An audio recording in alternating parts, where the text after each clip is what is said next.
So back in September 2021, Charlotte Fairall first came to see me at my gospel office, didn't you? Yeah, 10 days after Sophie died, I knew that we had to make change. We had to not make sure another parent was in my position. And just tell everybody what Sophie had gone through. She went through extremely aggressive inpatient chemotherapy, radiotherapy, and sadly didn't get into remission and died on 18th of September 21, just turned 10. But she was quite a remarkable young lady. She had a wish list of things that she wanted to change about the experience not only she'd had, but you and other parents had been through as well. She wanted to change the future for other children, didn't she? Yeah, she did. She made me promise her that I would go ahead and finish her list and make sure that this has changed for families across the whole country, not just locally. So Charlotte and I met. Charlotte set up this remarkable charity, Sophie's Legacy, in Sophie's honour, and I set about campaigning in Parliament. We decided that we wanted to change the dial on how we detect, treat and care for children with cancer. Now, the government's 10-year plan for cancer is a once-in-a-generation opportunity to move the dial on cancer outcomes. As part of this work, will the Minister agree to look at Children's Cancer Mission? Will she bring together a working group of paediatric oncologists, charities, parents and young cancer survivors to formulate a plan to drive forward this work on how we detect, treat and care for children with cancer? Because, Madam Deputy Speaker, childhood cancer is often referred to as rare, but it is the biggest killer of children under the age of 14. In this age group, there are around 1,800 new cancer cases every year. 1 in 320 people will be diagnosed with cancer before their 20th birthday. 12 children and young people are diagnosed every single day in the UK. How can that be described as rare?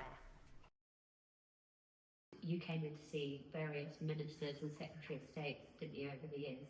We've seen lots now. I think every single one that has been in since the first one, Health Secretary met back in December 21, we've met every single one since. Yeah. And Health Ministers, Health Secretaries. Yeah. And then at the beginning of 2024, I was asked to chair a group of working groups just to try and, with a view to setting up a children's cancer task force, and Charlotte came along and joined that group. And then we were really lucky that after the general election, Wes Streeting, the Secretary of State, wanted to reconstitute that group. He wanted to bring forward the Children's Cancer Task Force. He asked me to chair it again, and Charlotte, you joined me on that task force, and we've been doing it ever since. Yeah, we have been involved in every meeting and chaired the patient group as well. And so here we are. Today, the government's 10-year cancer plan is being published, and in it is a dedicated chapter to children and young people, which Charlotte and I have been working on, and we're really pleased with it. It hasn't got everything that we've been fighting for, but it has got so much of it.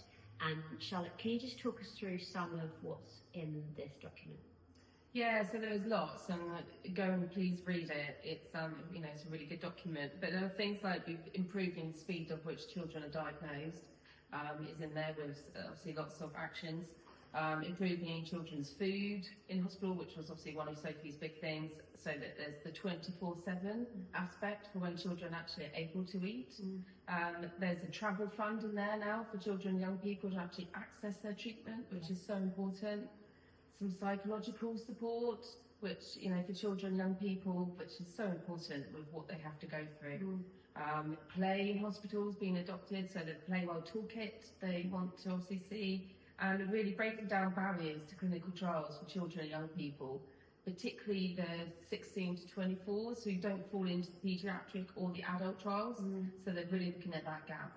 So we're really pleased with how this has come together. Have a look at it, have a read of it. What do you think Sophie would say now if she could see what you've achieved?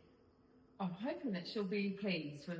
We can't have done much more. No. It has been 4.5 years of campaigning and fighting and knocking down the doors, not taking no for an answer, and it's been, instrumental. This plan, I know, wouldn't have happened had it not been for our work that we've put in. Well done, and thanks to everybody that supported us along the way.